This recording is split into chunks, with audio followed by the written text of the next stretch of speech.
about their future. To the crisis from the government, the civil society, as also the corporate sector who employ these migrants. In light of the extreme adversities and exclusion that migrants have faced during the lockdown, today's webinar aims to look at the response of corporate India and jot down the learnings to improve migrants' lives and protect them from such crises as the one induced by COVID-19 lockdown.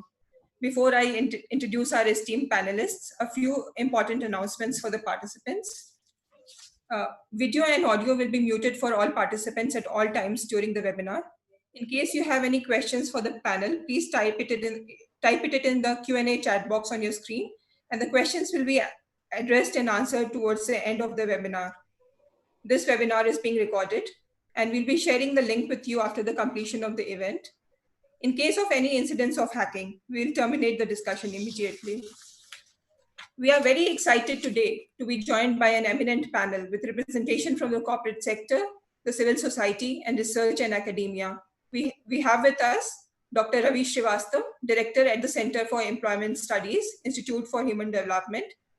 His main areas of research include labor and employment, migration, social protection, and informal sector, amongst others. We are also joined by Mr. Amitabh Behar, CEO of Oxfam India. Over the years, he has worked on building people-centric campaigns, alliances for social justice, and linking micro-activism to macro changes. Our third panelist today is Dr. Orlando Ruthven, who works on youth employment and labor standards in India. She is currently heading the workforce program at Gram Vani. Previously, she has worked with ILO, Impact, ODI, and DFID. From the corporate sector, we have with us today Mr. P.S. Narayan, who is the Global Head Sustainability and Social Initiatives at Wipro Limited. He is also the Managing Trustee and Head of Wipro Foundation and visiting faculty at Azim Premji University. And our fifth panelist today from the corporate sector, Mr. Anirban Ghosh, who leads sustainability work in the Mahindra Group as Chief Sustainability Officer. Anirban has played a key role in the group's expansion into agriculture business since 2010. Welcome, panelists, and thank you for your time today. I'm happy to introduce our moderator for this panel, Mr. Shankar Venkateshwaran, who is advisor on sustainability, business, and society. He is also the operating partner and head ESG EQ Investment Advisors and chairperson of Oxfam India. His last full-time position was as the chief of the Tata Sustainability Group. With this, I hand over to Shankar to initiate and take forward the discussion. But before that, I would like to inform you that over 350 participants have registered for today's webinar. Many have already joined in, and we are hoping that many more will join in as we begin this engaging conversation. Over to you, Shankar. Thanks, Pooja. And let me begin by thanking Access for organizing this wonderful webinar.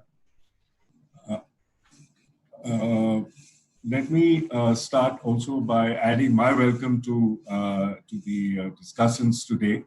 Many are our old friends, many we've worked with before, and it's a pleasure to have you all together in today's next hour and a half to discuss this interesting issue. I think, as Pooja said, COVID-19 has exposed many fault lines that we knew existed. And clearly the issue around migrant workers is one of them. And this is sort of something that has hit the headlines and hit us very hard. What is interesting about the migration and migrant workers issue is also the interesting overlaps it has with business, because that's the other big impact that COVID has had on us. Apart from the health impact, the economic impact, and the link between the economics and rights of workers is something that is obviously of great concern to all of us. And that's the reason why we thought such a webinar as today's will be an interesting conversation to have.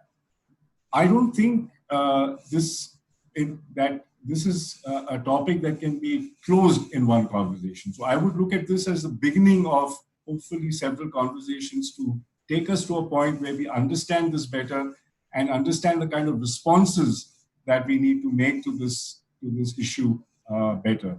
So think of this as a start and not the end of that conversation. I think, as Pooja said, we have three different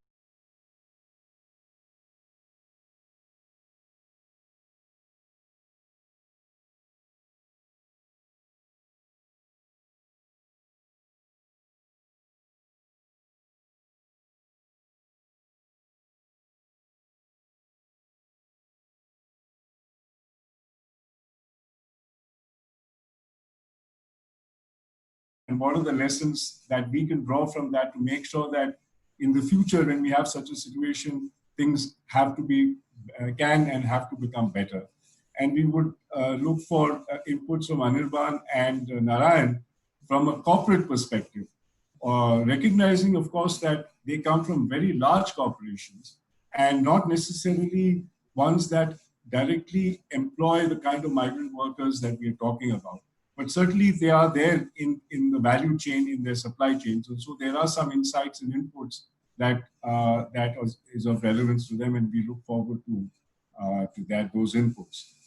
So we will have these discussions going forward, and we would hopefully have some time for inputs and comments and questions from all of you as participants, because as I said, this is a dialogue and this is the beginning of that dialogue. So we look forward to your inputs as we go forward.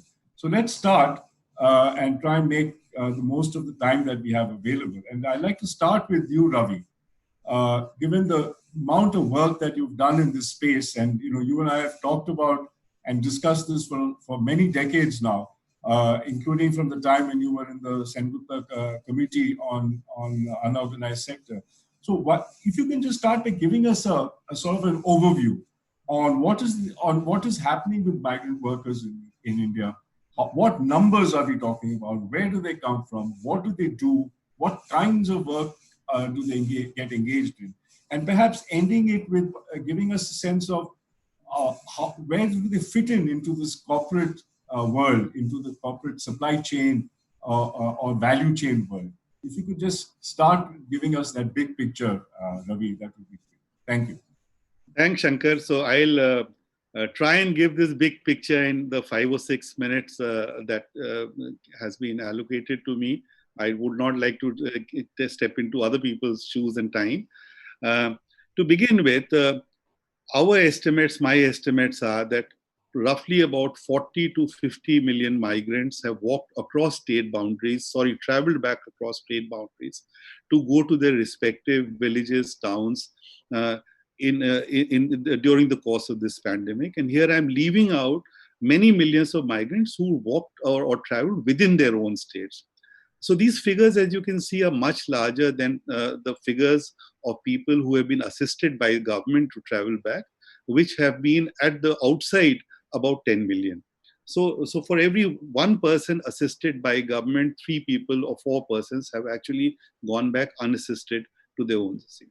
So let me just quickly share a short slide with you to get across the key issues that you've talked about. First of all, we've talked about this crisis, and Amitabh and others following me will say a great deal more about it.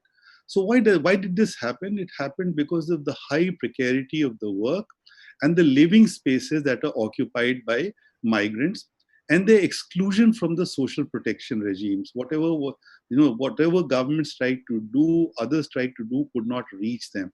I will very quickly outline the following 3 things. First of all, the magnitude and nature of migration, the labor migrants. Secondly, the growth in labor migration. This is something we often don't speak about, which has been in tandem with increasing precarity of employment in India, and then the prevalence across sectors in the corporate sector and in value chains. So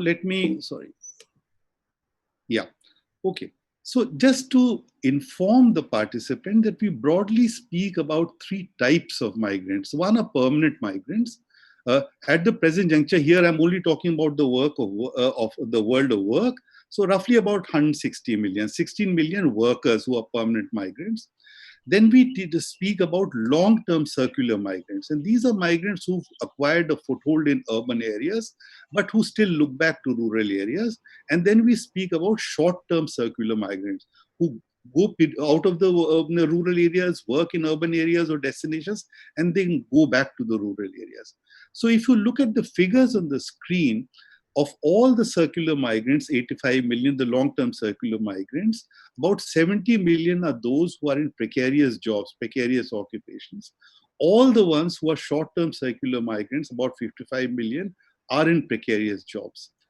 Out of the long-term migrants, about 30% work across state boundaries. So about 25 million work across state boundaries, 2.5 crores, mainly in services and manufacturing, and about half of them are low skilled. Among the short-term circular migrants, half work interstate. So about 27 million work interstate, mainly in construction, manufacturing, services, and agriculture, and about 70 to 80% are low skilled. So basically, the number of workers working across states, interstate workers who are circular migrants, in my estimate, are roughly 50 to 55 million. Now, if you look at this figure, this basically shows you that the growth in the migrant and the informal, among the informally employed people, the precarious employment in the country outside agriculture, and the growth in the migrant worker population, the circular migrant worker population, both have increased. In precarious employment, informal employment has increased from about 170 million to about 230 million. And if you look at the numbers of circular migrants, their share in precarious employment increased over this period from 47% to 57%. So as of this date, almost 3/5 of all those who are precariously employed outside agriculture happen to be circular migrants. And if you look at the share now in formal sector employment and in incorporated public sector, private limited companies, private limited, public limited companies, here you see, I don't have figures here separately for migrants and non-migrants. So here I'm speaking about total informally employed persons, those who are in precarious employment. If you look at public limited, private limited companies, the numbers of people who are informally employed in these, directly informally employed, has gone up from about 28 million in 2004-5 to 45 million in 2017-18, this 15-year period. And overall, in the formal sector as a whole, these numbers went up from about 54 million, 5.5 crores, to about 6.5 crores. So there has been a growth in overall employment. There has been a sharp growth in these 15 years in those who are informally employed, both in the public limited, private limited space, and also across the formal sector. The source and destination issue, I think, is better understood. About half the circular migrants come from UP and Bihar. About 40% come from 6 other states: Chhattisgarh, Odisha, Rajasthan, MP, West Bengal, and Jharkhand. And the remaining 10% come from middle and high income states. And the destination states are majorly the northern, the northwestern, western, and southern states. Now, just to a small picture of where they are. So if you look at industrial sectors and where corporate presence is higher, it's basically construction, garment and textiles, automotive components, food and beverages. These are among the important sectors. But here we need a lot more work to establish, the numbers of migrants, because as I said, we have a firmer grip on overall informal employment, not so much on the share of migrants among them. Secondly, they are more predominant in the lower tiers of the value chain and SMEs. So rather than in the top tier, there's a smaller predominance of circular migrants. As you go down the value chain to second tier, third tier companies, there's a much higher prevalence of informal work, as also the circular migrants. If you look at their pattern of recruitment, as far as circular migrants are concerned, about 50% are recruited through contractors. But if you look at their presence in factories and so on, wherever they work, then 80 or 90% of them are employed by contractors or work under contractors. So direct employment, particularly in the formal sector, as far as migrants is concerned, very low. Generally, they're indirectly employed. And I'll end here, Shankar, with just one, let me say, a curiosity, if you don't want to call it a lead question, is this, that how much of, forget about the figures, the millions and the crores, because what I have put out are also estimates. How much of this has been known to the corporate leaders? The precarity, the growth in precarity, and within that, the presence of migrant workers? And if indeed it was not known very well, why not? So I stop here, Shankar. Thank you so much. Thank you, Ravi. That was a very helpful overview. So we're talking very large numbers. We're talking large growths, and it has been increasing. And what's also very interesting is the sort of concentration of where they're coming from.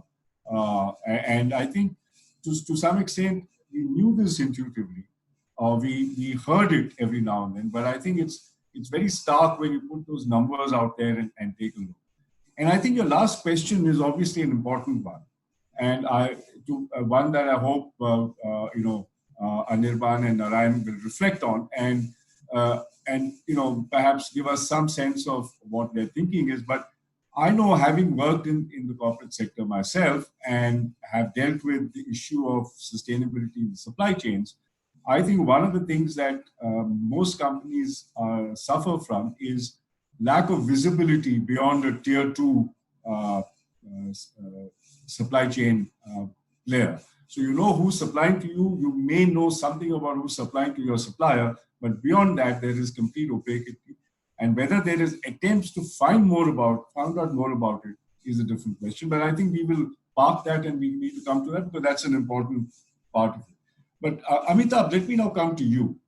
I think, given this overview at a very macro level, I know that Oxfam has been doing incredible work at both trying to get more visibility to the issue of migrant workers during the pandemic.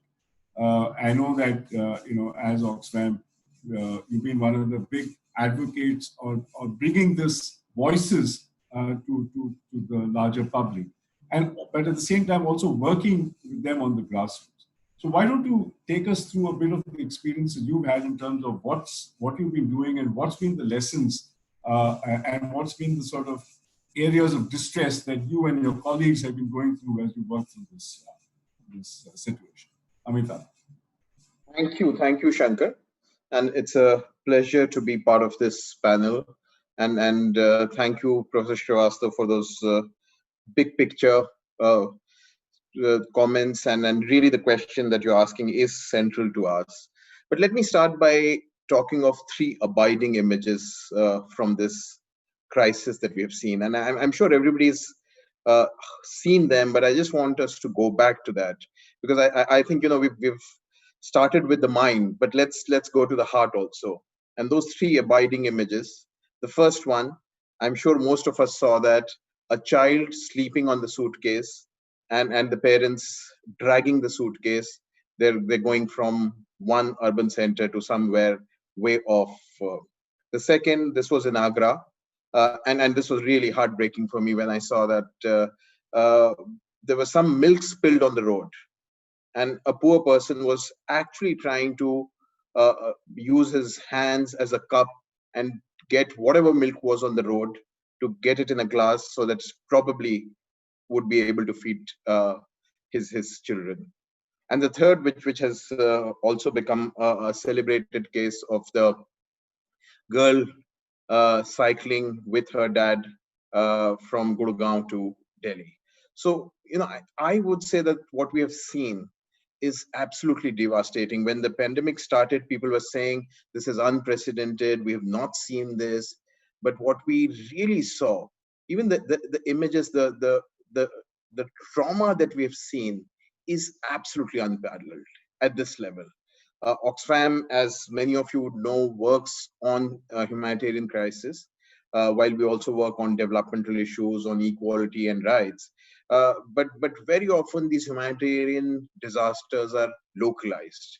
The magnitude that we are seeing has been so immense that I would say that we are still grappling with it. I just want to say that everybody in this story is essentially talking about the health component of it. So I'm very happy that we are getting into this conversation, and I would really say that, and that's what a lot of experts are saying, that we are still a few weeks away from, even in a city like Delhi, to hit the peak of the health crisis. But what we have seen is a tremendous human tragedy which is clearly policy induced.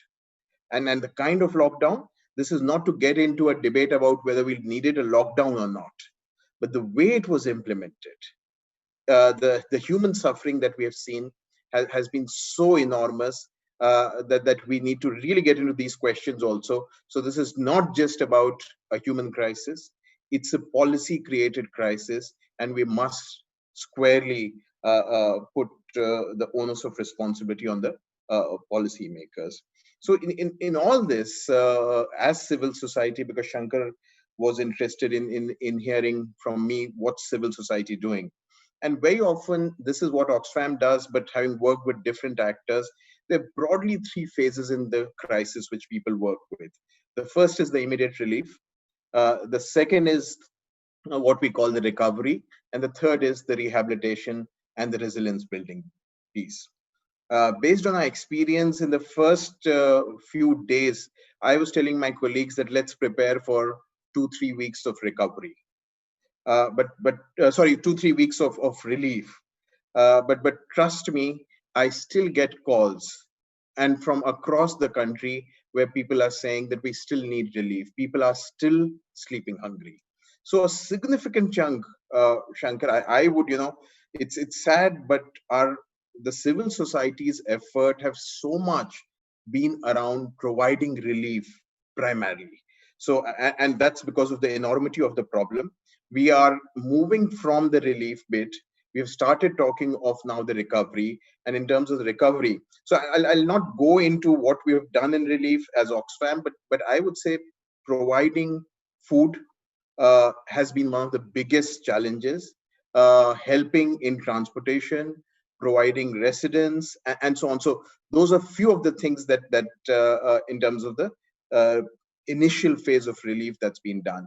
In recovery, now we are trying to work with communities. We have just started cash transfers. That's one way of kickstarting the local economy, giving some cash to the migrant workers that we have been talking of.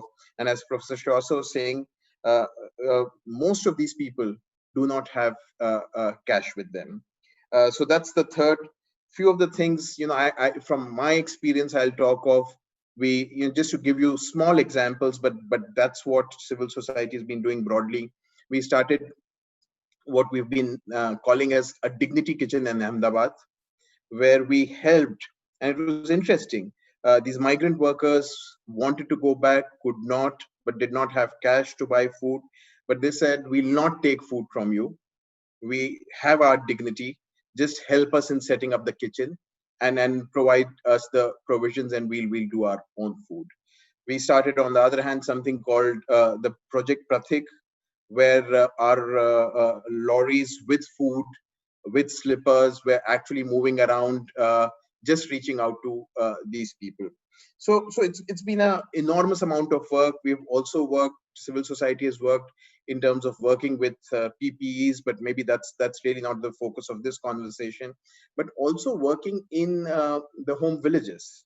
So as you know, that's also a conversation worth having, that when many of these people were reaching their homes, they were not allowed back inside their villages, and they were made to literally live outside. Again, horror stories that in somewhere in Bengal, a few of them were living on a tree, which I couldn't understand why were they living on a tree, but they had to live on a tree. So working with those local communities, and at multiple levels, helping them understand what's COVID, helping them ensure that there's no discrimination, but also helping the panchayats in terms of setting up quarantine wards. In Orissa, where we work very actively on disasters, converting the disaster shelter homes into quarantine wards. So that's been, I would say, the broad spread of the work that's happened. But let me just end with two things, and which is critical from a civil society perspective. The enormous amount of volunteering that we have seen, and people really coming forward from all walks of life, has been unprecedented. So the crisis is unprecedented, but I would say that the people coming forward to help, and in particular the migrant workers, has been remarkable. And this help has ranged from providing food to money to actually volunteering in spite of the big worries people had. So that I really wanted to say, that that's been one of the silver linings of the whole story. And the second, and I want to leave with that, because that's a conversation we must have, and particularly when we're also discussing it with the corporate world, is what's the role of civil society? The current government, which has been, I would say, fairly uncharitable to the work civil society does, suddenly started reaching out to civil society. And what we have seen is we are quite welcome now from Niti Aayog to state governments in terms of doing service delivery. So on the one hand, it clearly demonstrates the complete failure of the state, the capacity of the state. Uh, let me just smuggle in one line. They even have the audacity to do away with whatever labor rights we have had. It's in that context we are asked to do service delivery, but we have not been allowed to ask tough questions. And I want to come back onto that, the accountability piece. But civil society's role, you're welcome, more than welcome, if you do services, and we happily hand over those services to you. India Today study actually said that at least at one particular point of time, civil society was feeding more people than the governments. So that I would, that should shame the government, uh, and governments. I mean, it's not just the union government; it's also the state governments. But civil society, wherever, even now, when we have tried asking some tough questions, we have not got a response. And just one final line, that while we are doing all this, we're constantly also looking at other policy questions. So violence against women is something that's actually increasing. Uh, Children and education, what's these online classes doing? So there's a whole range of actions which civil society is still working with. Thank you. Yeah, thank you, Amitabh. I mean, that's a whole range of stuff, and I think, as you said, there's been a sudden recognition of the positive role that civil society plays, and I think it does ask the behove the question that you said: what is the role going forward? Is it only to provide services? Clearly, if that is the deal, civil society will probably say we're not interested. We need to do more than that. But I think it is something that we need to discuss. But even in the context of our topic, I think it's an interesting conversation in terms with companies. What role can civil society play in this whole issue around migrant workers going forward? And I think we need to come back to that, and we will come back to that. Thank you, Anita. Orlando, very quickly to you. Thank you for being here. And I think you were, when we were speaking earlier, you were telling me about some of the work that Gram Vani does or has been doing during this crisis in terms of trying to get voices of migrant workers who've been found themselves in the situation that they did, with almost nobody there to help them and with no resources available. What was the voices that you were hearing, and give us a sense of what were the kind of asks, or what were the kind of expectations that you were hearing from migrant workers who were stuck because of this pandemic?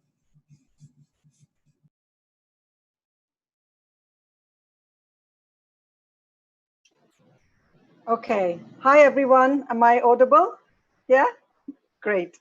So yes, I'll say a few words from the point of view of running a small migrant workers platform, which operates on IVR technology through the basic phone line.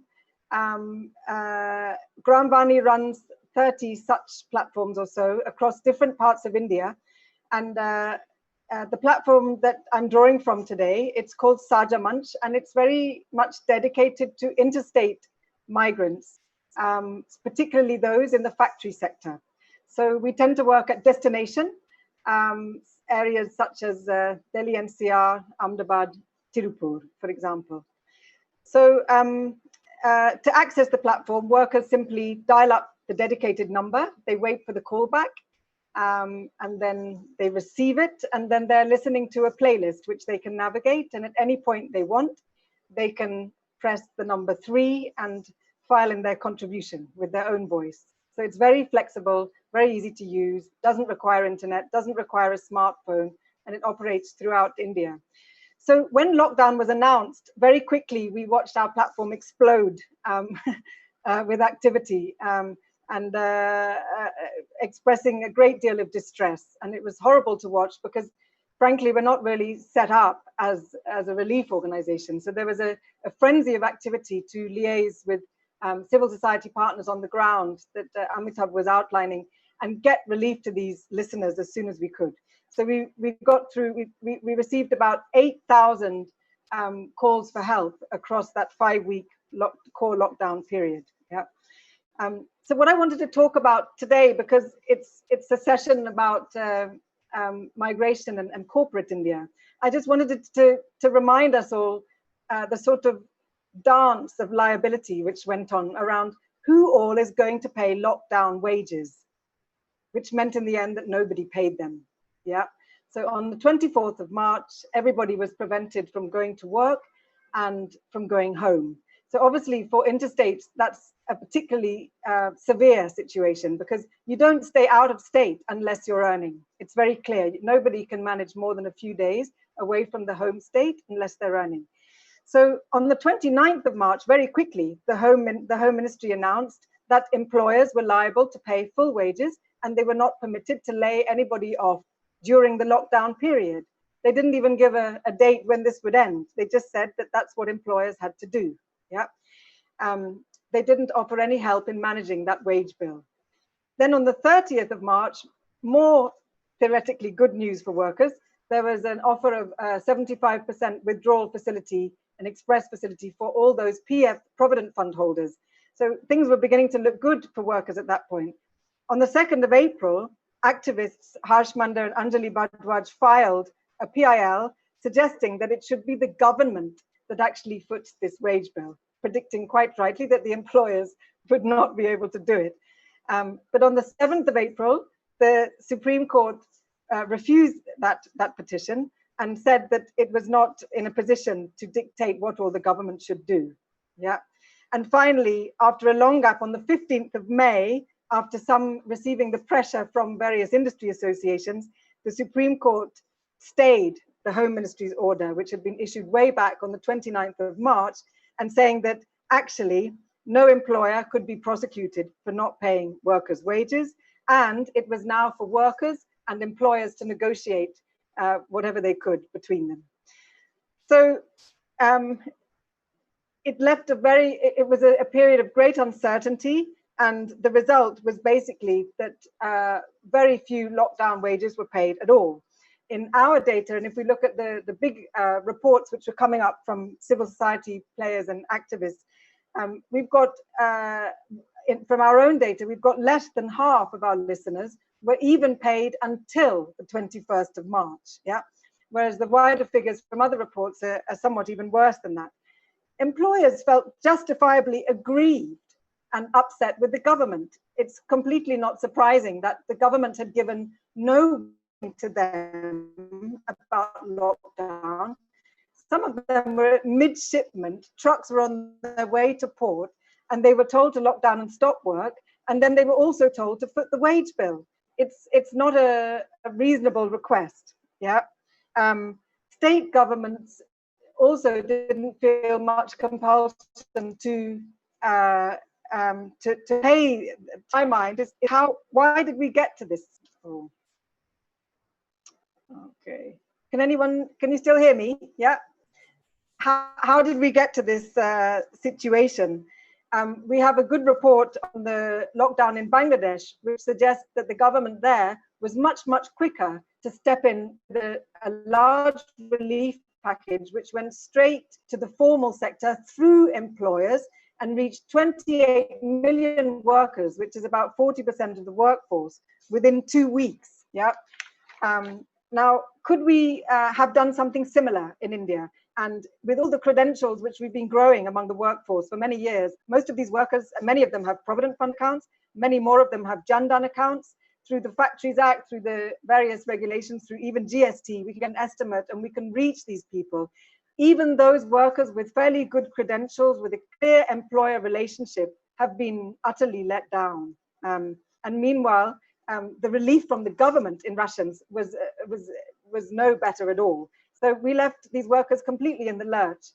So I just wanted to begin with that. That was the sort of thing that we had coming expressed over our audio platform. And I'll just end with a quote from one worker who manages to reach his home in Bihar and then files a report for us. And he says, employers are crying. If we let the workers leave, our work will suffer. But these are the same people who refused to help us in our time of need. Then they said their pockets were empty. So the question is, what can industry and can employers become more proactive so we can avoid this kind of crisis in the future? Yeah. Thanks, Orlando. I think that was very helpful because it provided, it provided the flesh and bones around what we read and what we've been reading in the paper. And I think it becomes very real. But I think what you're also putting out there are a set of dilemmas, because these are not necessarily, easily solvable, right? As you said, the government asked employers to pay, which ultimately didn't happen. Employers didn't know that this is what was going to come and hit them. So I think there was just a whole fog around the whole thing, and with no one really trying to find a solution around it, and people were suffering at the end of it. And that's the sort of net we get out of it. And so how do we make this, and how do we ensure this doesn't happen? And that's part of where we want to take this conversation forward. But let me come first to Narayan from Wipro. And Narayan, I want you to give us a perspective from a company's point of view. I'm also particularly interested to hear your perspective, because I think very few CEOs of companies said anything on the crisis of what happened to migrants. And Azim Premji was one who did actually say that, and he felt the pain. Anand Mahindra also talked about it. So two of you are perfect from the point of view of your leadership, understanding this and being empathetic to this. But just give us a sense of how did you folks at Wipro, when this happened, how did you see this? You do a lot of work on human rights issues. You're very familiar with them, Narayan. So I know that there are many multiple perspectives that you bring into this conversation. But even if you don't necessarily speak to what exactly Wipro might have done, because you're in a very different industry, but just a perspective from an employer as to what you do when you have a crisis like this. How have companies like yours responded to this kind of an issue? So if you could just give us some sense of how that has been, and what has been the challenges that you've been doing. Sure. Thank you very much, Shankar. And it's a pleasure and a great learning opportunity for me, personally and as a practitioner of sustainability, and to be part of this panel discussion. Let me start by placing a couple of caveats here. One is, a lot of what I'm going to say is going to be circumscribed or constrained by the sector that I come from, which is IT services sector, and which, of course, does not have deep supply chains, and therefore we don't have a sense of the realities of migrant workers or informal workers the way other sectors have. That's one. Second, I think Anirban and I were chatting up just yesterday. There is and Shankar, you know this also very well. There is a vast difference between the way large organizations respond and the smaller organizations respond, not just to crisis letters, but even on matters of human rights and sustainability and so on. And I'm not venturing to say at all that large organizations are more virtuous than small or medium organizations. It's just that just by virtue of having access to more resources and a certain, let's say, a critical mass of people, resources, and networks, and all of that, large organizations are able to respond in a way that at least visibly seems better. So therefore, what I'm going to say is not going to be the full picture in any way or representative of industry. But I will try to therefore wear two hats. One is a Wipro hat, and the other is I will allow me the flexibility of stepping outside the corporate boundary and speak as an individual or as an independent observer. I think as sustainability practitioners, one of the big learnings for us is whenever we have this opportunity to sidestep outside our circles and learn, from what we observe. The third thing is some of the metrics or the stuff that we've done. What I'm going to talk about is really an integrated response, not just from Wipro, but a very, very large response from Azim Premji Foundation, which is the private philanthropy arm of Mr. Premji. So, but even so, so Wipro's is a part of that, and it's relatively much less. But even so, it sort of gives you a sense of the challenges that we faced and where we stand now. Let me start by saying that at the end of nearly 3 months after this lockdown started, do I have more clarity or do I have more questions in my mind? I think I have more questions in my mind. That's the first thing, and that's going to reflect on what I'm going to say. Individually, I think I'm a changed person after these 75 to 80 days. Changed because, while corporations have responded in the past to humanitarian crises like natural disasters, cyclones, floods, and so on. And some of us who are in sustainability, we do engage on social issues in some way or the other, be it education or livelihoods or ecology. But I don't think any of us anticipated a crisis of such intensity and scale, in such a short period of time. And on one hand, of course, if you decided to respond to it like we tried to do, that by itself is a life-changing experience, and you can put it to good use as you go along as a practitioner. But at the end of all this, I think there are more questions than answers. So let me say a couple of things in that regard. Our response from Wipro was, as Amitabh said, largely focused on humanitarian aid, very large scale of food relief, hygiene relief. Of course, we've also done significant work on healthcare in the past few weeks, and on livelihoods, we're beginning to do work. But it's been largely humanitarian work, both in terms of working with civil society partners and distributing and funding support for dry rations and so on. Also directly from Wipro, we repurposed our kitchens in Bangalore, in Pune, in Kolkata. And until June 15th, we served about 2.7 million meals to about 2.5 lakh people. On one hand, we feel satisfied that we've tried to do something. On the other hand, it's a little discomforting that a corporation has had to do such a large humanitarian role. I'm not saying that we shouldn't have done it. We should have done it, and we should do it going forward. But if we have had to play such a large role in humanitarian assistance, then it does point to certain structural deficiencies and gaps in the overall macro system, which Professor Ravi Srivastava was alluding to and pointing to.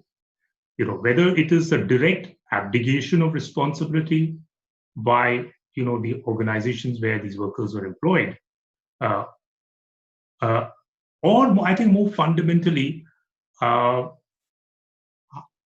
did all this sort of build up over the years? Be it the informalization of the economy, the very large proportion of contract workers, the absence or the very weak presence of protection and security, to workers and so on. It has been building up. It's not that it just is an overnight phenomenon. So to me, I think the most disconcerting question on the table is, when you have a crisis like this, and if corporations like us have to respond on such a large scale on humanitarian assistance, then there's something seriously wrong with the system, right? And so what can we do with it? And I think in that answer to what we can do about it, I'm not suggesting at all that business must abdicate its responsibility and say it is a government's role or civil society's role. I think business plus must play a proactive role in shaping that agenda and the direction of what should be done in times of crisis like this, also in good times, in normal times. I'm going to pause here. Thanks, Nalan. I think that's a very interesting observation because what you're saying is this is not what you're designed to do as a company. But as a company, this is something everybody needs to do as a corporate citizen. You have to do it, but this is not necessarily what you're good at. But Right. then, therefore, the role going forward has to be to make sure that you don't have this kind of a situation on your set. I think that's an interesting perspective, and therefore, when we get into the next part of this discussion on how do we take this forward, I think we'll come back to some of these questions. And we'll also come back to the question that Ravi posed. And I think it's probably more relevant in the case of Anirban, whose group has a lot more manufacturing. The question that Ravi posed, if you can at some point address it on, are companies aware of the situation of migrant workers at different points of the value chain? But again, Anirban, a perspective from you, a perspective from a Mahindra group, because we all know the group, we all have great respect for it. So just wondering whether you could give us a sense of what happened within the Mahindra group when this happened. Some of the stuff we know. Anand Mahindra is not somebody who sits quietly, so there were voices that we heard. But a perspective from within, especially when it comes to the whole migrant workers issue and the supply chain issue. What are the things that happened? Thank you, Shankar. Let me begin by first applauding the role that civil society has played in making sure that things that were in and there were very interesting players in civil society. Some of those NGOs were run by friends of mine who came out and sought donations and so on. So one got a very good sense of what was happening on ground and who was reaching out to whom. But frankly, it didn't surprise me because this is not the first disaster situation that we've been in and that we are going to get out of. And every time we've seen civil society step up and play a very big role. We've seen it during floods, we've seen it during earthquakes, we've seen it during any conceivable disaster that there is. So in a sense, the ecosystem is government, civil society, corporations, everyone playing their role to make sure that they're able to handle a situation which may have just hit them from left field, but whatever it is a situation that has arrived.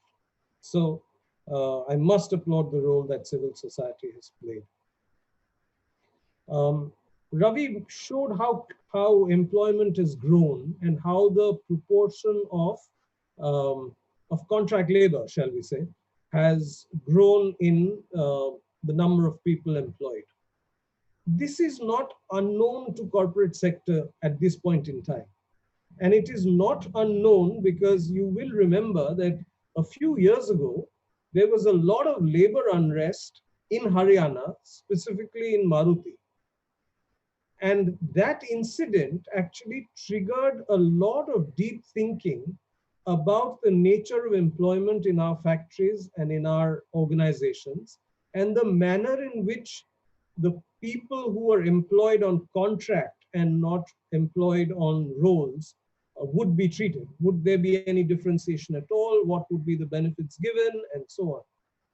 And there's been a vibrant conversation on all of that. There have been a lot of questions asked of corporations as to how are you dealing with your contract labor.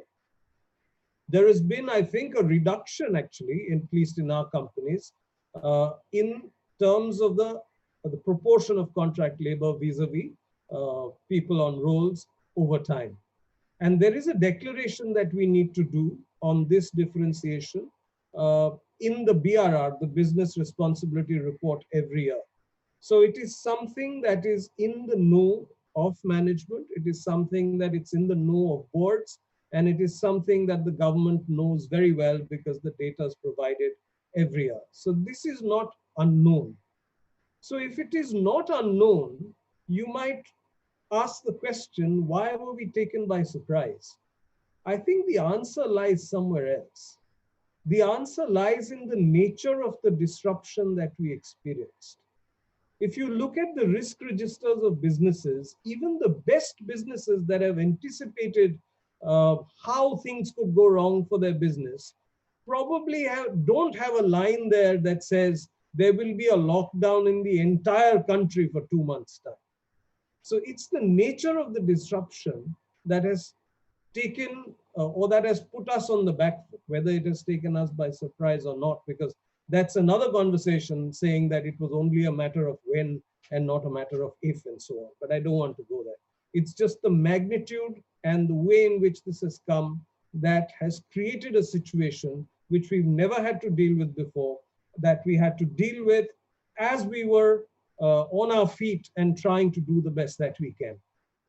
That a lot of things went wrong is not surprising, because when something so large happens suddenly, if everything were to go right, you would turn around and say, hey, was somebody orchestrating this or what?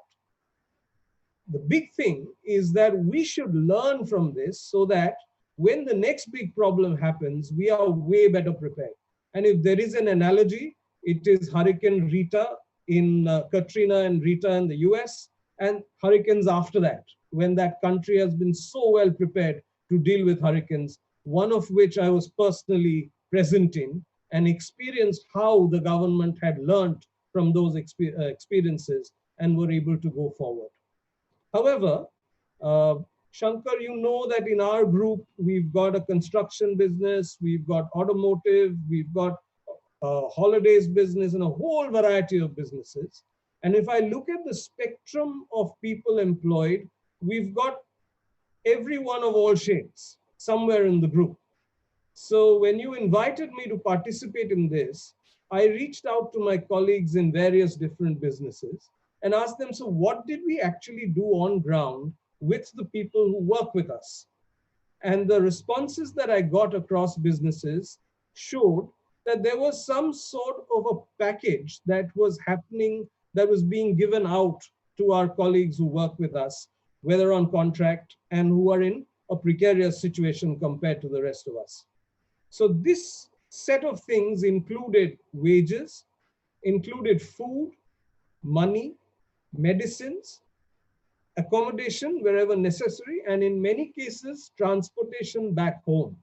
And here I was pleasantly surprised to learn that our dealers actually stepped up and helped provide vehicles for people to return back if they were returning back to the area in which they operated.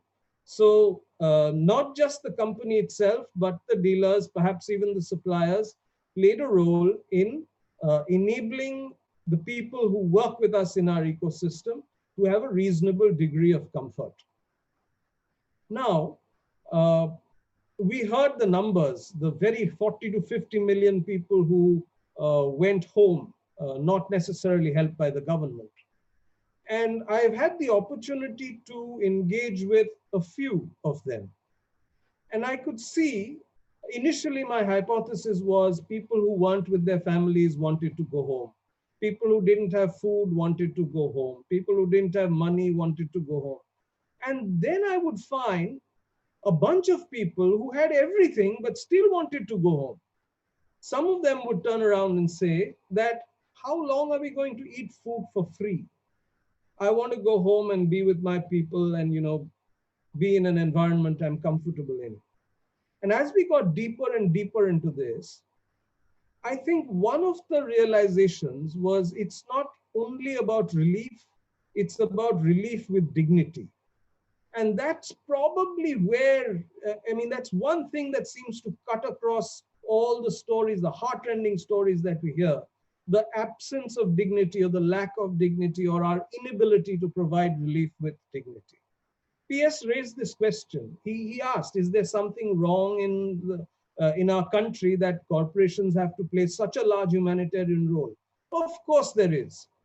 Look at the stories you hear in the United States, which apparently has a social security net, where they tell you every week how many million people applied for unemployment benefits. Where do we apply for unemployment benefits if we lose a job? Where do we get some money to survive a couple of weeks if we lose a job? What sort of a social security net do we have? Now, at the beginning, I said that the magnitude of this was so large and so unanticipated that it's difficult to be prepared. So if we don't have a social security net, which is strong enough to support such large numbers for a period of 2 or 3 months, we shouldn't be surprised, because I don't think we anticipated this at all. But then we should be very disappointed if the next time it happens, our social security net is not much stronger than what it was this time. Let me close by making one last comment. We hear this word essentials a lot, essential services are provided, the essentials are available to people, and so on. In one of the webinars, one conversation went into what is an essential SDG. And there, it's just a thought. If you see, thanks to this lockdown situation, SDG 8, which is decent work and economic growth, seems to have taken a massive hit. And just because SDG 8 has taken a massive hit, there's collateral damage on a whole bunch of other SDGs, like no poverty, like zero hunger, and a whole bunch of them. And even though the environmental SDGs seem to be doing better, we are not any happier. So 2 clear takeaways. 1, SDG 8 is precious. And 2, not having SDG 8, but having great environmental SDGs is of no use to anybody at all. We've got to have them both together. Thank you very much. Thank you, Anirban. That's a very interesting thought. In fact, SDG 8 is actually the core. And when we start talking about building back better, that is where we need to actually make sure we start, especially the corporate sector. So I think that's a very interesting perspective. I know we are desperately behind time. I'm personally not disappointed, because I think that the richness of this conversation is important. And as I said, I still see this as a first of a few conversations, because I think the issue is too large and complex for us to be able to conclude. But let's start moving towards that. Let's start getting some ideas on where do we go from here. So let me start with you, Orlando, just very quickly. And I also want you to bring in your earlier experiences with ILO and so on put that into the pot. How do we build back better? What is the lessons? I think Anirban was very eloquent about the way he put it, saying that we should be surprised if that this happened, but we should be very disappointed if it happens again. So how do we make sure that we don't get disappointed? What is your prescription or a set of prescriptions to make sure that we do this better, especially from the role that companies and the corporate sector? Orlando. Thanks, Shankar. So I think it's time we all recognized a couple of things. The importance of the interstate and the migrant workforce. We have to start fully recognizing that and building that into the way government and employer and social security operates. As Ravi has told us, it's a good 20% or so of the total workforce. That's the interstate. If we include the intrastate, it'll be more. The other thing we have to get real about is the fact that huge numbers of jobs are precarious. Definitely. We've watched a shrinkage of permanent employment, which of course offered its own security, but there's less and less of that about. So in the context of huge numbers of precarious jobs, many of them do have a clear employer relationship. Yeah. So what I would like to see discussed today is a social security system which is employer linked, yeah, but which incorporates all workers who broadly have a clear employer relationship, regardless of how they are formally categorized as casual, contract, permanent, regular, organized, unorganized. The point is that we can identify an employer. Yeah, so we have to work on that. And the second part of it is we're not just talking about employer payouts, because there is an enormous stress on employers as well. India is increasingly global, and it's very, very difficult for global companies to manage social security on their own. So although the employer is the link and is the route to social security, I think what we need to talk about is various schemes through that route, which incorporate the government and the employer and indeed the worker, him or herself, as contributors. Yeah. So I just wanted to put one idea of what such a scheme might look like, and I'd be very interested to get feedback. In our Saja Munch Migrants platform, we end up receiving a huge number of grievances related to the Provident Fund. As I said at the beginning, most of our listeners are factory sector, but I believe we don't have more than a handful of permanent workers among our listeners. They're all hired through contract or they're hired on daily wages. But they are visible. They are employer linked. They have credentials. Many of them would have an ID card. Many of them would have a PF account, at least something. Yeah, at least there's a continuous relationship with the employer. So a few years ago, as we all know, the PF switched from its old long employer-related numbers to the unique account number, the UAN. Yeah, and I just wondered whether we could just talk about whether that shift could be a sort of good metaphor or a good starting point to talk about a much broader product which could incorporate a variety of sectors. We're not saying that the PF and the UAN system itself needs to be expanded to the unorganized sector, etc. But the logic of what is the UAN? The UAN is now a unique number which is portable from one employer to the next. It means its use depends on having an employment relationship, but full access to the account can be maneuvered largely, not completely, but largely by the worker and by the account holder. Yeah. Of course, there are two deficiencies in the PF system which still survive. One is that the registration process itself still depends on the employer, so that we have a huge number of problems relating to the fact that whoever put in the original details put them in wrongly, and that's usually the contractor or the employer. Yeah, and the other issue is that the access is very strictly.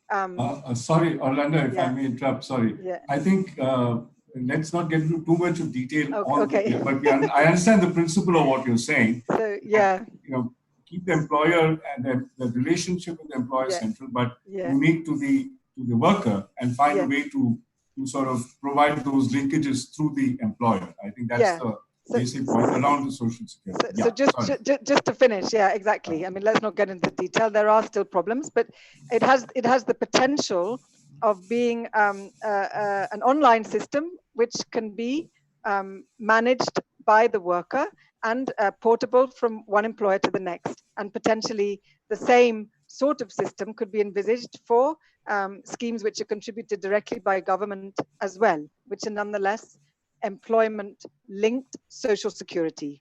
Yeah, so that's the idea.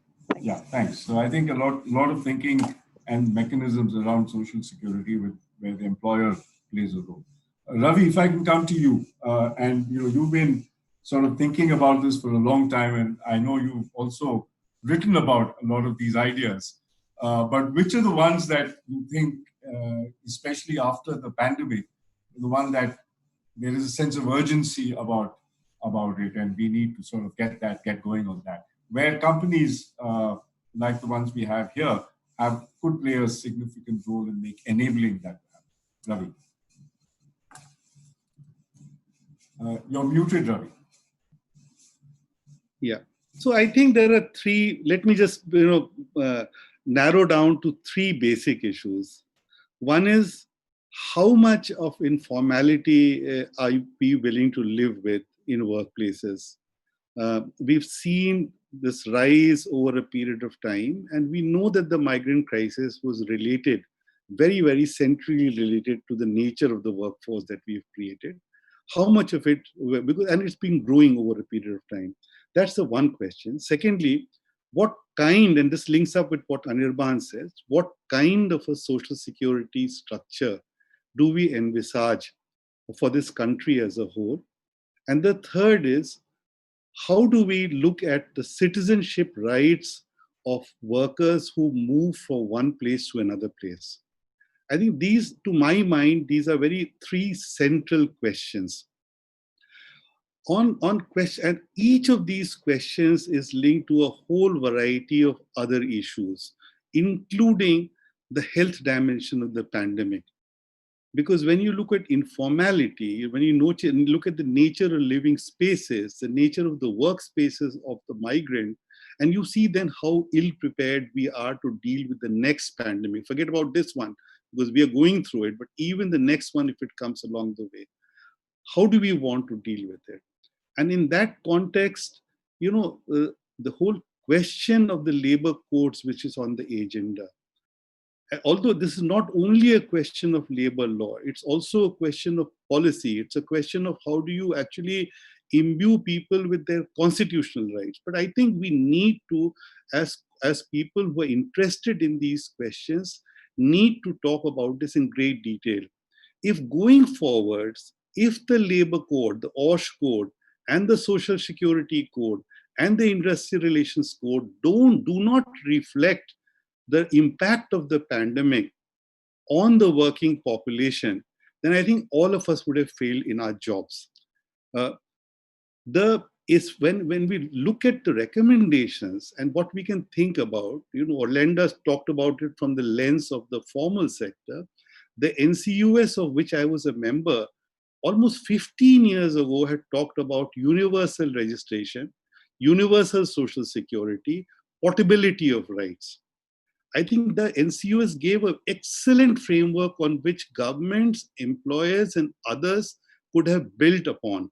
It also gave a very vast framework, a very broad framework of labor law changes, because what we need to do is to unify the labor market, to move towards a unified labor market regime.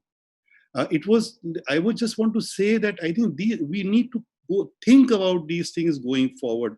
I heard excellent things from Narayan and Anirban, and I know that there have been many employers who have spoken very well on the kind of the impact of what has happened in the last few days. But you can literally count them on your fingertips in this country.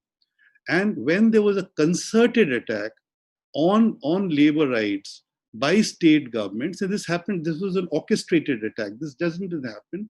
The fact of the matter is that there was not a loud enough outcry demolishing the entire labor law architecture in this country. 12-hour working day, maternity rights go in UP, social security goes, and so on and so forth. So I think going forward, we have to work together. We have to work together to create working spaces, places for working class rights, in which both industry and workers and the country can progress in a direction of inclusive development. How do we bring about inclusive growth? This is the beginning of our dialogue, and I think it's a very important dialogue with respect to that objective in mind. Yeah, thanks, Ravi. I think a lot of work to be done, a lot of thinking to be done, but I think the direction is what you're saying is very clear. And what you're also saying is that it requires multiple stakeholders to come to the table and sit and work it out, because it's in everyone's interest to find a solution around that. But I think the fundamental question is what you said right at the beginning. how much informality can we live with? Or should we be living with informality at all? I think that's, to my mind, a very, very fundamental question, because that then takes into account the whole question around security and social security and rights. So, yeah, great. Thanks. Amitabh, your thoughts on this going forward? Thank you, Shankar. So, what I would do is, let me just give you 4 or 5 clusters of thoughts. The first two are more in terms of what civil society could do, and particularly with such a large group of corporates here, and the partnership that we've talked of. So one is just to initially talk of flexible funding. So a lot of support that comes from the corporates to the civil society in the relief phase. As in, I work very closely with Wipro and Narayan, and it was fantastic to get flexible funding where we were told in the morning that you can start work. But we've also worked with agencies where we've been told within 3 days you have to spend money like this if you are going to get the next tranche. So at this moment, understanding the messiness of the situation and the dynamism that's needed, I think flexible funding, and I think for civil society, it is a complete havoc, and we'll need to really relook at how support comes from the corporates. The second, I would say, again, in line with this is, and what I've earlier said, investing in accountability questions.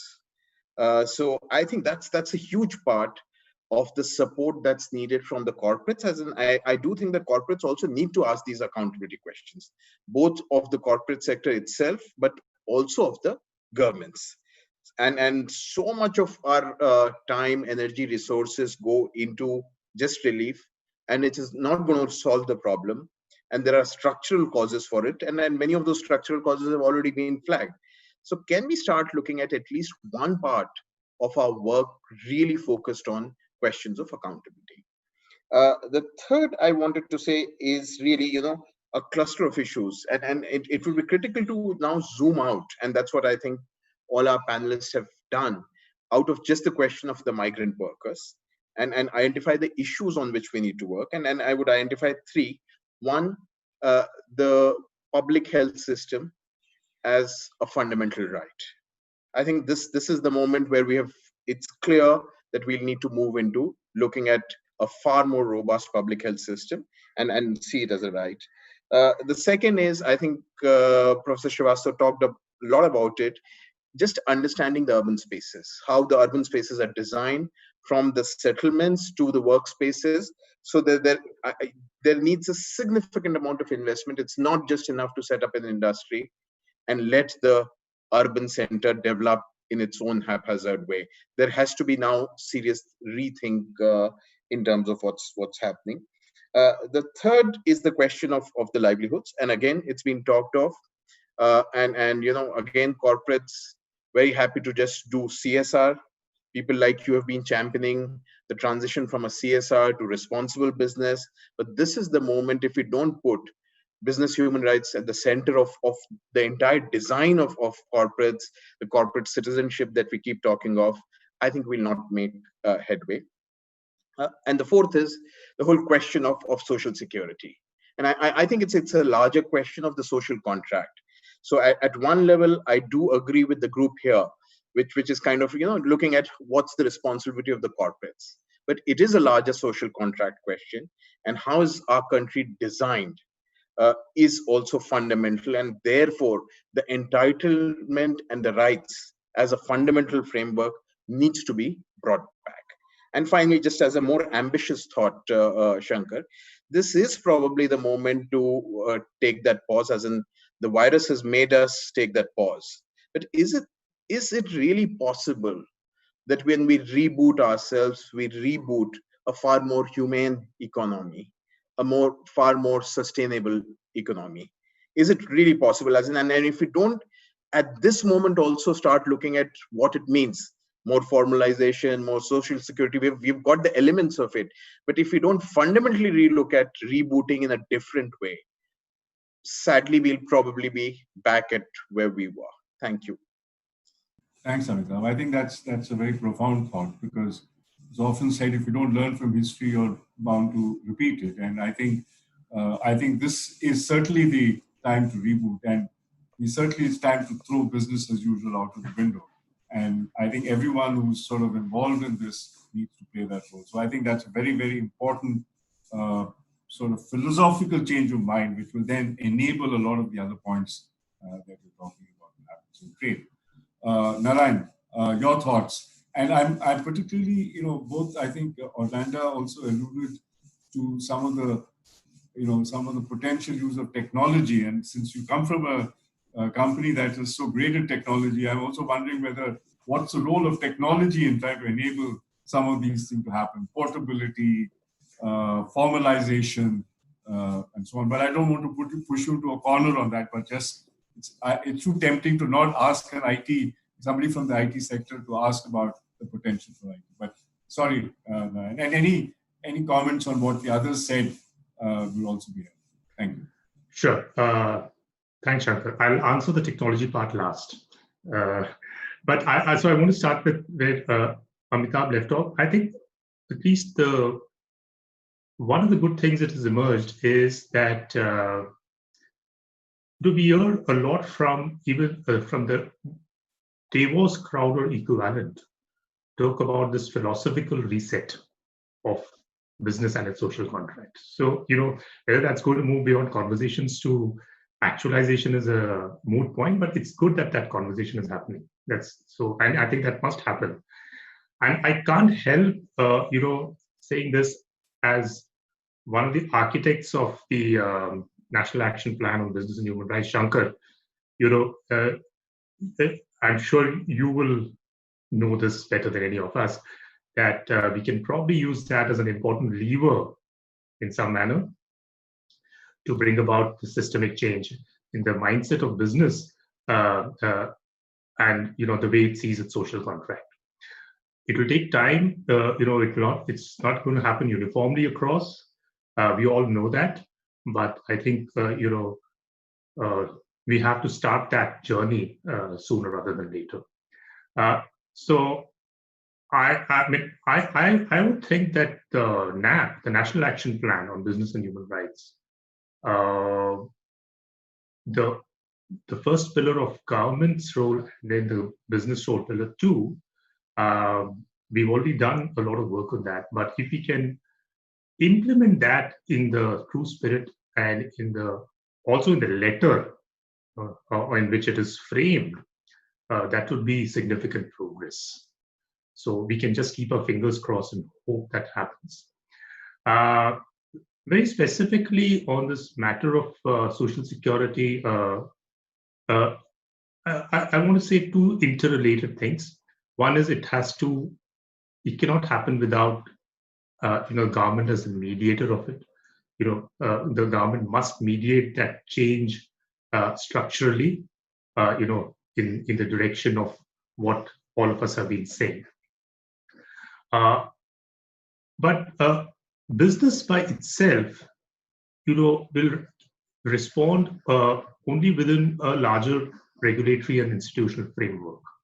You can't expect the majority of business to act in, enlightened collective interest and saying that, for example, Nirvan and I were talking yesterday that can we have when you have severance pay of several months for CEOs, why can't businesses have severance pay of 2 months for its lowest rung of workers through a fund of some kind, where they probably like deferred benefits like Provident Fund. They deduct something from salary, but they also contribute, right? So you have a severance pay endowment fund of some kind. So when something like this happens, you actually pay 2 months' salaries, right?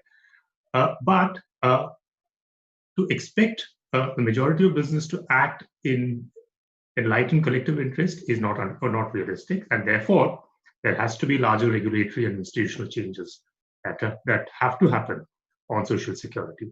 We all know the enforcement problem, that even if you have laws, enforcement doesn't follow naturally, and in fact it is in most cases probably partial, but that's not an excuse for not having a framework like this. So I mean that's the way I think, at least the immediate and near future business going forward on this, along with civil society and government, in terms of the structural matters. On technology, of course, technology has played, it did play a very important role even in this crisis. It's going to continue to play a role. As an enabler, it's always useful to have the right technology. For example, one of the apps we developed called Coast mapped migrant workers geospatially wherever they were, and also mapped their destinations where they want to go back when they were wanting to, transition back, and the governments were allowing them to. So that app was used extensively by civil society organizations in sort of trying to streamline the movement of workers. And of course, we know that technology can play a very important role in accessing government benefits, and so on and so forth, right? So, and that will continue to be there, but that should not be the horse driving the cart. I'm going to stop. Thanks, Narayan. And I think what you started off with is very important, the understanding of business and human rights. And I think one of the struggles that we've had when we were together involved in the National Action Plan process is to sort of, how do we get more and more companies to understand and be aware and buy into the idea of business and human rights. The implementation problem, enforcement is another challenge, but at least they can't, companies shouldn't have the excuse that we're not aware of. That certainly right. shouldn't happen. So I think that's an interesting way to look at it. But I think I also agree with you on this need for the regulator to get involved. But I think the question is, to get involved or to take it over is, I think, the line that you have to find, the fine line you have to draw. Anirban, your thoughts, and we are almost towards the end, but there was a very interesting, I was at a webinar yesterday when one of your former colleagues, Rajiv Dubey, was on that, and he made a very interesting comment. And he said that, it's the attitude of companies towards workers. If you look at workers as a cost, then you're going to end up doing throwing human rights out of the window. But if you look at workers as an investment, your whole approach becomes very different. And I thought that was a very interesting observation that he made. Just thinking, and in our sustainability journey, we say the same thing, right? Everything you look at as a cost, it's not worth it. But if you look at it as an investment, then you know that there is an enlightened return at the end. But just wondering whether how much of that philosophy is part of Mahindra's and your own thinking, and how do we take this forward to the next, and making sure that the next pandemic, we don't end up regretting that we didn't learn. You're on mute, Anirban. Thanks to Rajiv, who you quoted, who just retired on March 31st. Looking at workers as an investment has, thanks to him, it's a part of our culture. And he was the head of group HR. So he was doing what he was talking about on the webinar. And, he's run a superb town like Jamshedpur. You know how well that is run. And he set up many of the systems at that time. So yes, and if looking at workers as an investment was not the way we looked at it within the group, then the package that I talked to you about, which I was was reasonably consistent businesses, even though each of them came up with it themselves, kind of indicated that there is something common running across the businesses of the group when it comes to dealing with people. Well, let me address one or two things which have been discussed in the panel. One is this informality of labor. I think the expectation is things will become more formal.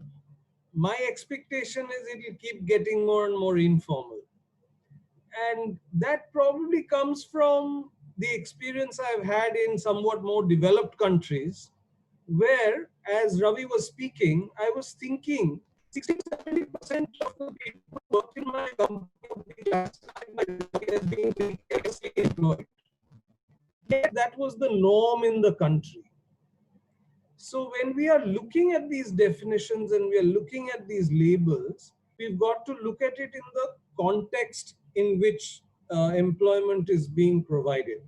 So all I wanted to say is that the way things are going, and I must mention this, it's not necessarily a bad thing, because when I look at my daughter who's entering the labor force now, she wants to be a part of this contract labor force, not bound down to work forever for some company, quite happy to do an assignment for 2 years or 3 years or move on, or finish an assignment and move on and go somewhere else. And so there seems to be something going on in society where informality, as we call it, of work might just increase. Now, how we will deal with it equitably, how we will ensure that people are not at risk because they're making these choices is important social questions. But in India, we certainly haven't started asking them. I hope we start asking them now. If we have to set up a social security net, we've got to begin by saying that our social security net was given. Our problem is that the capacity is too low. In fact, capacity seems to be geared for a population of half of what it is today. About 50 years ago, 1980, when our population was almost exactly half of what it is today in India.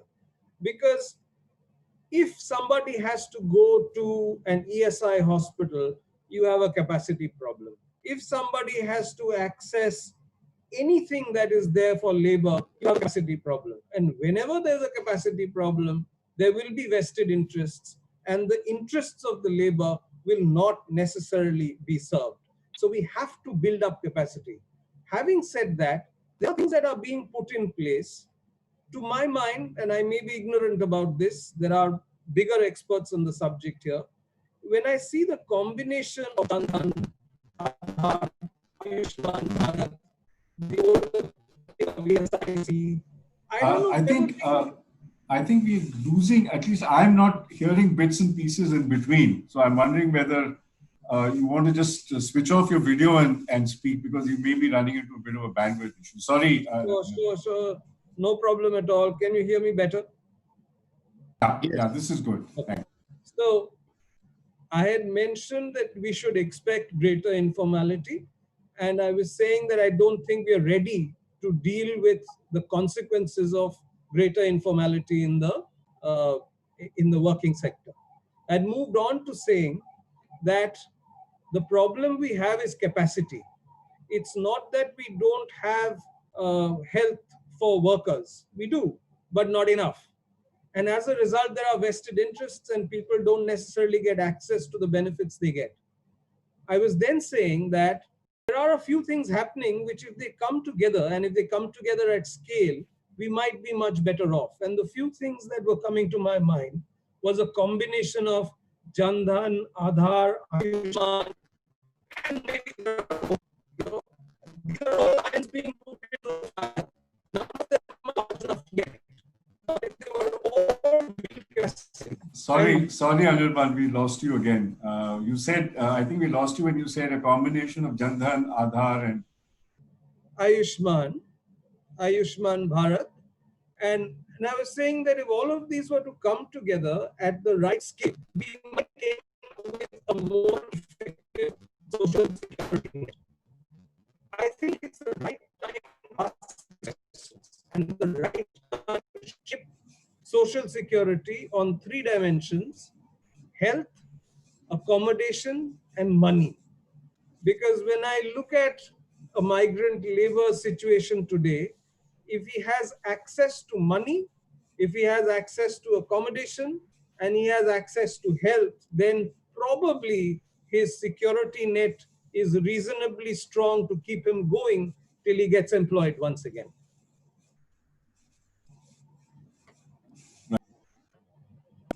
Yeah, thanks, Anirban. Sorry, I think there was a bit of a bandwidth issue, but okay, now that I'm not talking, you can see me again. Yeah, good to see you again. So I'm just looking at the time, and I'm looking to Pooja to advise us on what we do. We are at 5 o'clock, and I'm sure you have tons and tons of questions. But I don't know whether there is more time. I don't know whether the panelists can spare a bit more time. So let me start with that. Can you folks give us another 10-15 minutes to take some questions from the floor? That's entirely possible, yes. So let me ask whether the panelists are available. Shankar, do Good, you want to Amitabh? ask if anybody's left listening to us? Well, I'd rather we'll just listen to the questions, Anirban, but it is an important question that we ask. So we're good to go for another 10 to 15 minutes?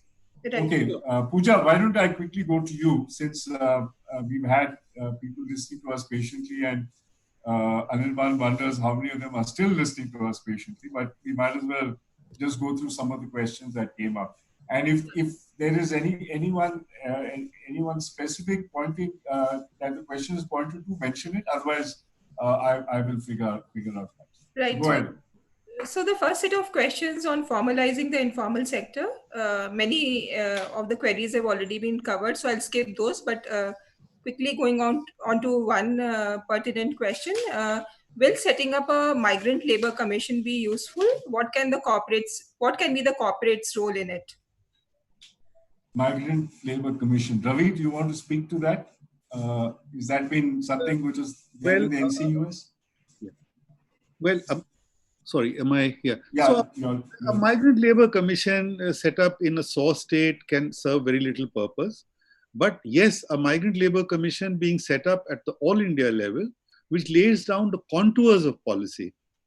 We are one of the few countries, which doesn't have a policy for internal migration. We work much more on international migration than on internal migration, and there we can look at all kinds of issues, including issues of rights, portability, registration, and so on. So I think that at the country level, will give much more visibility and insert migrants in the policy space, which is of course dramatically needed.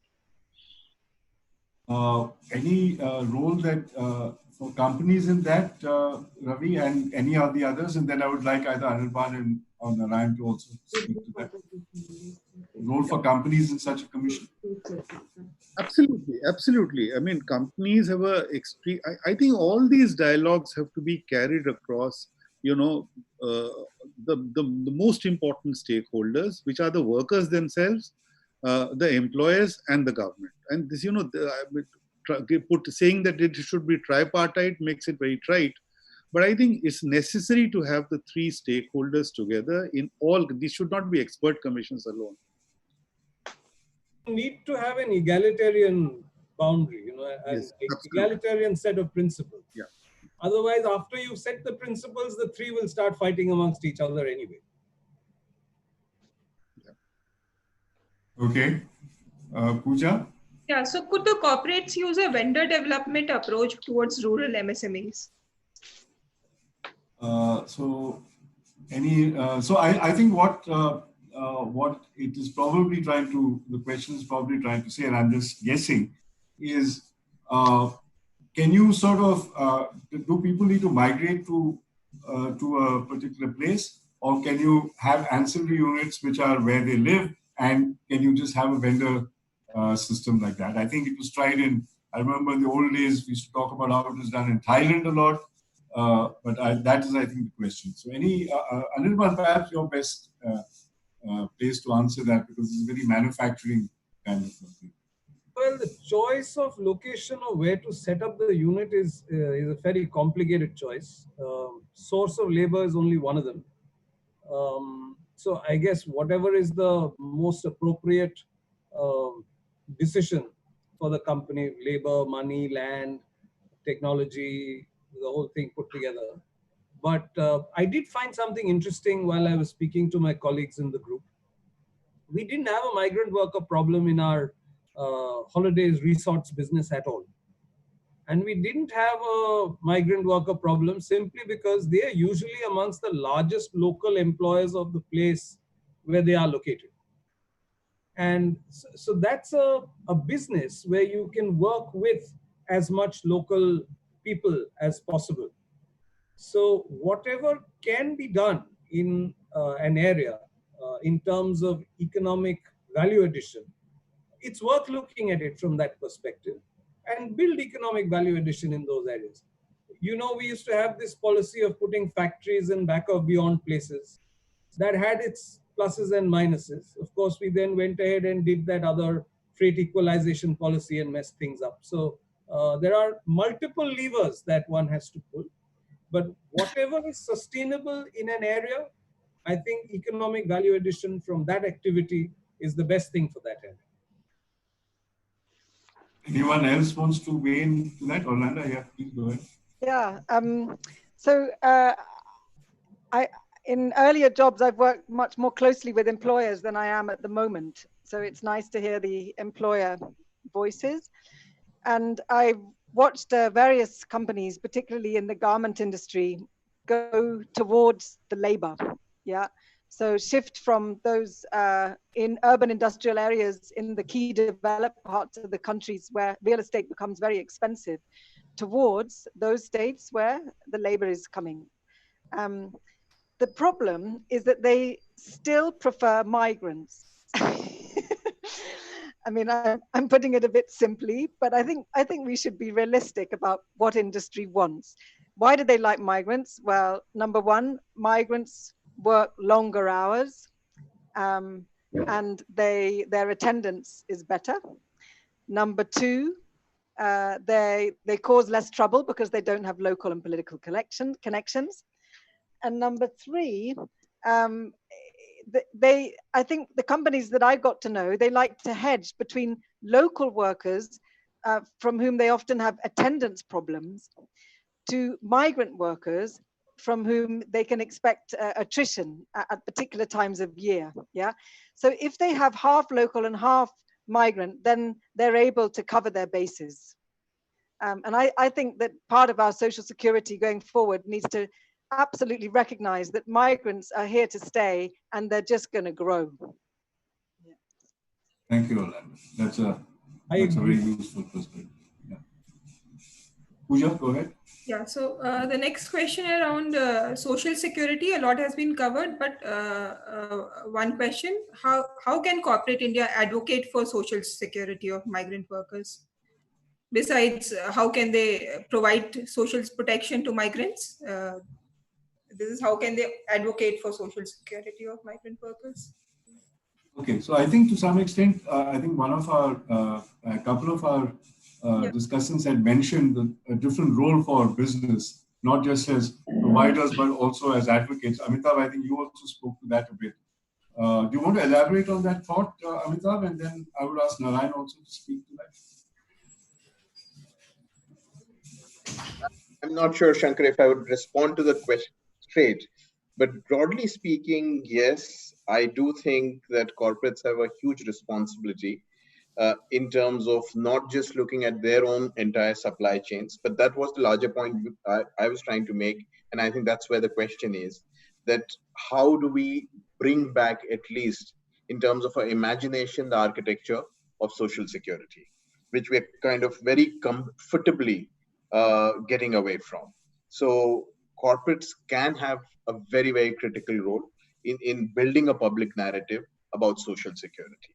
And it should actually go beyond that. I would very strongly say it's essentially looking at the question of rights. As in, for instance, just look at the idea of health at the moment. If we had a better performing public health system, we would probably have had been far lesser hit in terms of what's happening. So that's a critical piece. As in, and Anirban talked of, I think, Ayushman Bharat. There are several lessons that can you really look at privatization of these basic services as a potential way out. I would say no. This is something which is a state function, and that's why I was talking of the largest social contract. So the corporates have to recognize that there cannot be profits in basic services. Thank you. Shankar, let me simplify this a little. A social security net will cost money. where can the money come from? It can only come from two places: our taxes or the salary paid to the individual, a portion of that going towards creation of a social security net. Different countries have dealt with it in different ways. The way we choose to deal with it, we've got to find a way of funding the social security net. If we say that we are paying adequate taxes and the social security net should be funded through that, that's one position. The other way to say is, most of us in the later parts of our career have graduated to a form of compensation called cost to company, where whatever's given to you goes into that list. So if, and a part of that actually goes into retirement benefits, which come to us, and some of it goes for PF. A little bit can go towards creation of a social security net. So that could be a way of funding. So in that way, you would find corporates also making a contribution. But there are two fundamental sources: either the money that is being earned by the person or the taxes that is being paid by some people in the country. Narayan, you want to weigh into that? Yeah, so I'm in broad agreement with that. I just want to say, you look at the entire spectrum of why business should get involved in advocacy on social security, from the one pole position of enlightened corporate citizenship, which probably a few organizations might have the appetite for, to the other end of a more narrow economic self-interest. If there is indeed a functioning social security system that works, whether it is funded by the government or partially by government and partially by business, it's good for business because then you have the demand side of the economic equation not drying up. But that's the top reason given by corporations, as to why they have to furlough workers or shut down businesses either partially or whatever. Is in times like this, demand drops drastically. If you have social security of some kind, you will have demand for essentials still going rather than being in a precarious position. So look at it from either end of the spectrum. It's good from a business point of view to be an active advocate of this.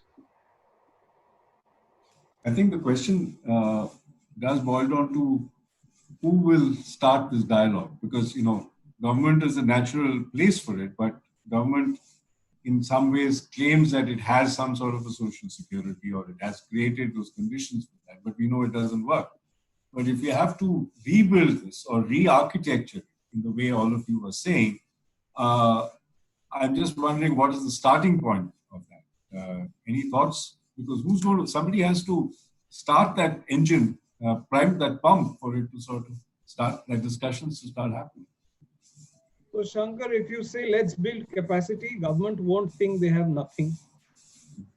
People can all participate. It's a building up exercise. It's not a criticizing exercise. It's a structuring exercise. It's not something that you're beginning from the beginning. So somehow I think the conversation on building capacity for social security has power to pull people together. But then what do I know? I don't know too much about this. Yeah, but I'm just wondering whether this is something where companies should start showing some leadership and saying, okay, this is the new corporate India. Let's start ideating about this and let's start finding new solutions, because old ones haven't worked. And as Narayan said, it is in self-interest also. There is a self-interest to be gained. There is a interest for workers in this, and it is a larger dialogue. So I'm just wondering whether that's a starting point. But anyway, it's a longer debate. We should leave it at that.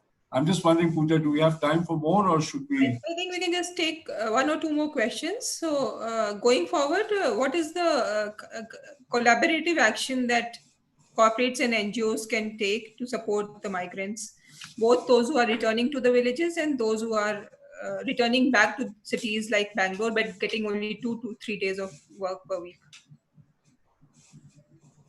How can civil society and companies work collaboratively in the current situation? Yes. What they're talking. Yes, to support the migrants, those who are returning back to the villages and those who are returning back to cities but only getting 2 to 3 days of work a week. Amitabh, Ravi, any perspectives on that? Amitabh, would you? So thank you. I think we've talked a lot about it, and there are going to be multiple pieces on which the collaboration is needed. One is the responsible action from the businesses. How do you start shifting the conversation towards human rights? On the other hand, if it's a short-term intervention that we're looking at, and probably the question is hinting more towards the short term, then it is really enabling civil society.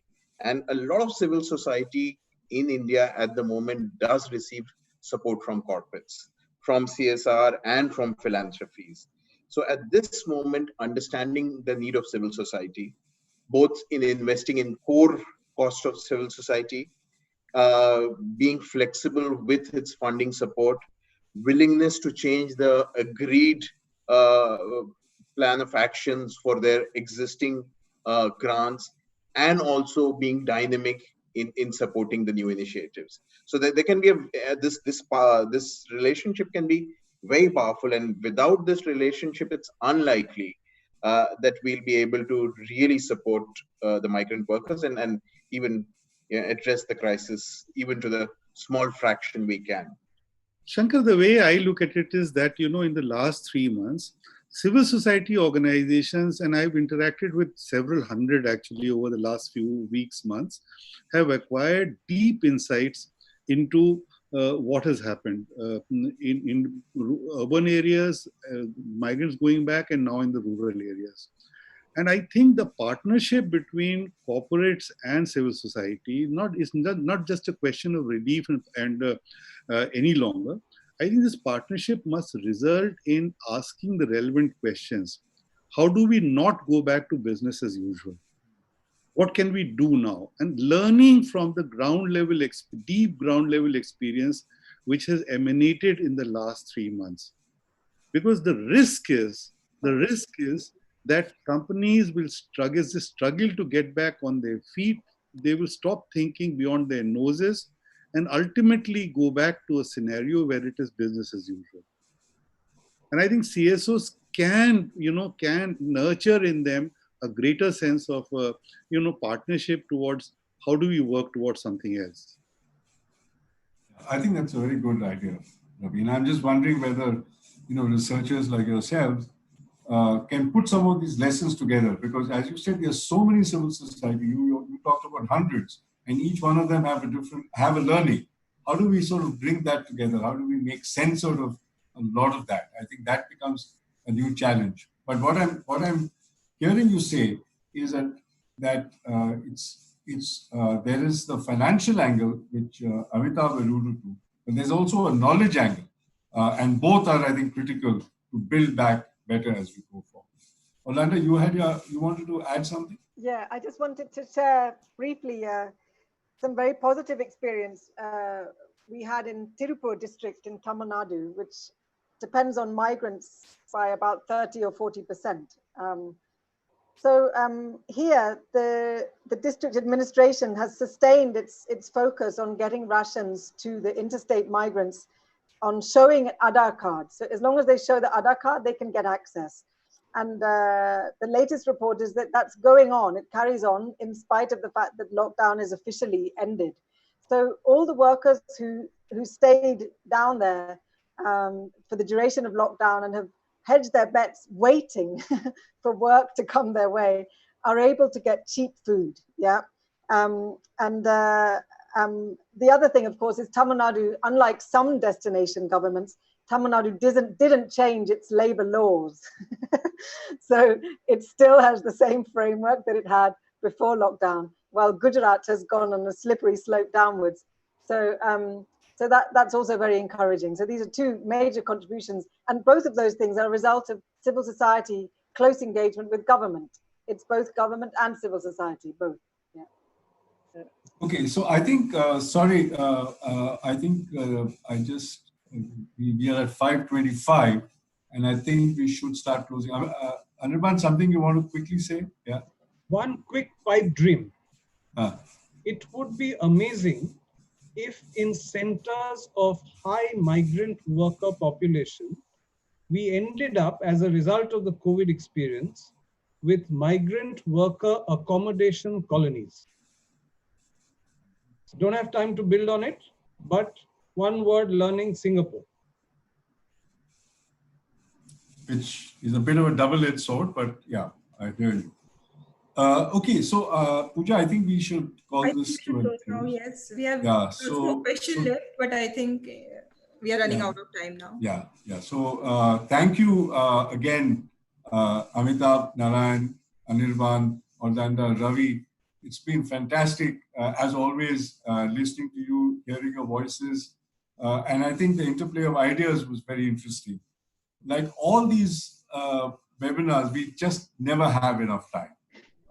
And I would actually urge access to, once we put all these thoughts that we got today together, to maybe do a second volume, so to speak, of this, where we start from where we left off and do a shorter one, but let's see whether we can get to a little bit more closure and take some of these ideas that we developed today into a little bit more detail. I think that would be my wish. Since you had a wish list of one, Anirban, that's my wish list, because I think such minds getting together is not very often, and we need to try and find to maximize that. So thank you all very much for being part of this. It's been wonderful as always chatting with you.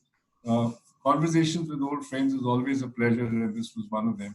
And I also want to thank the participants for being patiently with us and for your questions, which I hope we managed to, our great discussants managed to address to your satisfaction.